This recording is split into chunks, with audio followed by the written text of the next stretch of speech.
एक कन्या का जन्म हुआ जिसका नाम था रति, जो कामदेव के साथ में उनका विवाह हुआ। शंकर जी से बदला लेना था ब्रह्मा जी को, कि हमें भरी सभा में डांटा था, अब इनका भी उपहास करेंगे। कामदेव अपने बेटा कामदेव को बुलाया और कहा शंकर जी का मन मत दो, ताकि इनका भी ये भी विवाह करें और हम उसमें आनंद लें, इनकी भी गृहस्थी से हम भी उपहास करें शिव जी का।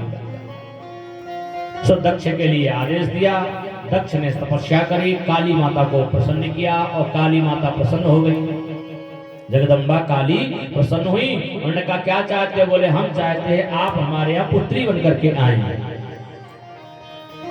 जगदम्बा आद्या शक्ति पराम्बा मां भगवती की आराधना करने से जो इस सृष्टि की, जो पूरी दुनिया की सबसे बड़ी शक्ति है, सबसे बड़ी ताकत है, भगवान शिव की वो शक्ति है। सेवा के लिए कुछ नहीं कर सकते जब तक शक्ति साथ में ना हो। तो कहा ठीक है, हम तुम्हारे यहाँ पुत्री के रूप में आएंगे। और महाराज दक्ष के यहाँ जो 60 कन्याएं हुई, उनमें सबसे छोटी कन्या जो थी वो सती के रूप में इनका जन्म हुआ। बोलो सती माता की। और सती माता जो कि भगवान शिव को ब्याही गई थी, लेकिन इनके यहाँ कोई संतान नहीं हो पाई। थोड़ा सा द्वेष हो गया था दक्ष को भगवान शिव के प्रति। शिव को अपमानित करने के लिए इन्होंने यज्ञ किया। दक्ष ने कनखल में सबको निमंत्रण दिया, लेकिन शिव जी को कोई निमंत्रण नहीं गया। बिना बुलाए सती आ गई।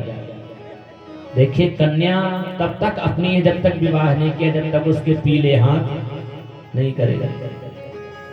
जब तक पीले हाथ नहीं हुए तब तक अपनी है, और पीले हाथ हुए समझो आपके हाथों से अब गई बिटिया, अब आपकी नहीं है वो। अब तो जब कभी भी आएगी बुलाओगे तो आएगी, और आएगी तो उसका पूरा ध्यान रखना पड़ेगा, पूरा सम्मान मान सम्मान, एक आध साड़ी माड़ी देनी पड़ेगी।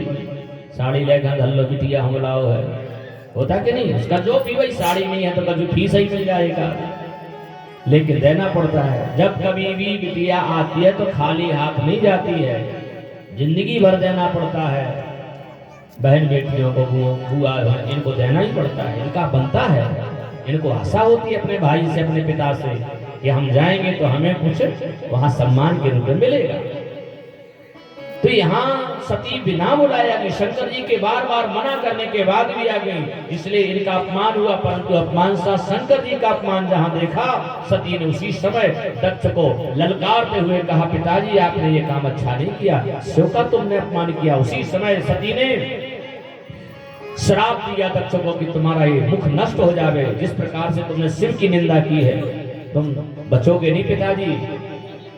मैं तो अपना शरीर त्याग रही हूँ। योग अग्नि के द्वारा अपना शरीर जला दिया सती ने। अब एक बात आप लोग अच्छी तरह से समझते हैं, क्या सती को अग्नि जला सकती थी? अग्निदेव में सामर्थ्य थी कि सती को जला दे? काल महा